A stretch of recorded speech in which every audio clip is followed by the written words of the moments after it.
என்ன பார்க்க போகிறோம் அப்படின்னு பார்த்தீங்கன்னா 11th மேக்ஸில் எக்ஸாம்பிள் 8.19 வால்யூம் 2ல பார்க்கலாம். Show that the points. இப்போ நம்ம இந்த பாயிண்ட்ஸ்லாம் ரைட் ஆங்கிள் ஃபார்ம் பண்ணுதுங்கிறத நம்ம ஷோ பண்ணணும். இப்போ இதில் பார்த்தீங்கன்னா trivially they form a triangle.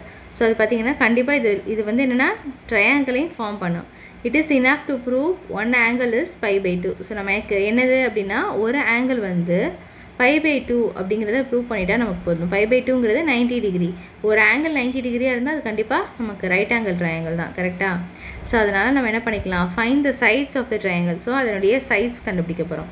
இப்போ நம்ம என்ன பண்ணிக்கலாம்னா ஏபிசி அப்படிங்கிறத அந்த பாயிண்ட்ஸை எடுத்துக்கலாம். இதுலேருந்து ஃபஸ்ட்டு கொடுத்துருக்க ஓஏ வெக்டார், ஓபி வெக்டார், ஓசி வெக்டார்னு 3 வெக்டாரையும் எடுத்துக்கிட்டோம். இதுலேருந்து ஏபி வெக்டார் கண்டுபிடிக்கிறோம், அடுத்தது பிசி வெக்டார் கண்டுபிடிக்கிறோம், அடுத்தது பார்த்திங்கன்னா சிஏ வெக்டார் கண்டுபிடிக்கிறோம். ஏபி, ஏபிசி இந்த 3 வெக்டார்லேருந்து நம்ம என்ன பண்ணிக்கலாம், ஏபி வெக்டார், பிசி வெக்டார், அடுத்தது சிஏ வெக்டார், இந்த 3மே நம்ம கண்டுபிடிச்சிக்கிறோம்.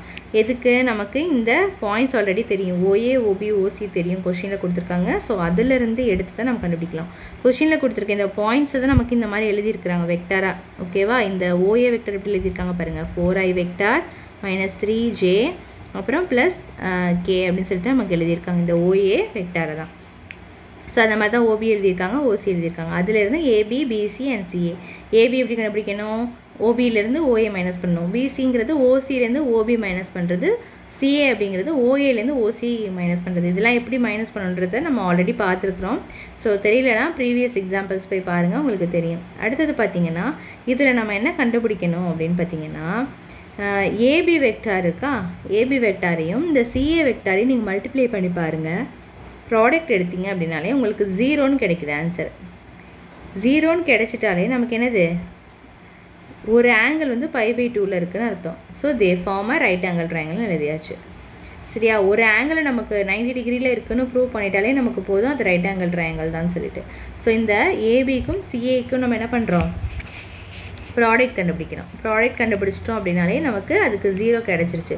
ஸோ ப்ராடக்ட் பண்ணி பாருங்கள். இப்போது ஏபிக்கும் பிசிக்கு மட்டும் ப்ராடக்ட் எடுக்கலாம். ஸோ அப்போ ஏபின்னா -2 × 3, அப்போ -2 × 3.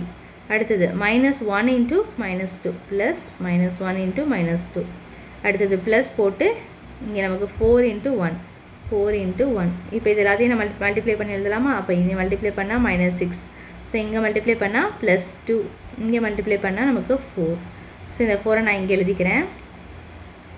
இப்போ பார்த்தீங்கன்னா -6 + 6ன்னு வந்துருச்சு. இப்போ இது வந்து 0. ஓகேவா? ஸோ இப்போ நமக்கு 0ன்னு கண்டுபிடிச்சிட்டாலே இது என்னது, π/2 ஒன் ஆங்கிள் இருக்குதுன்னு அர்த்தம். ஸோ அதனால இது ரைட் ஆங்கிள் ட்ரையாங்கிள் சொல்லி ப்ரூவ் பண்ணியாச்சு. ஓகேவா? ஸோ அவ்வளோதான் இந்த எக்ஸாம்பிள் 8.19.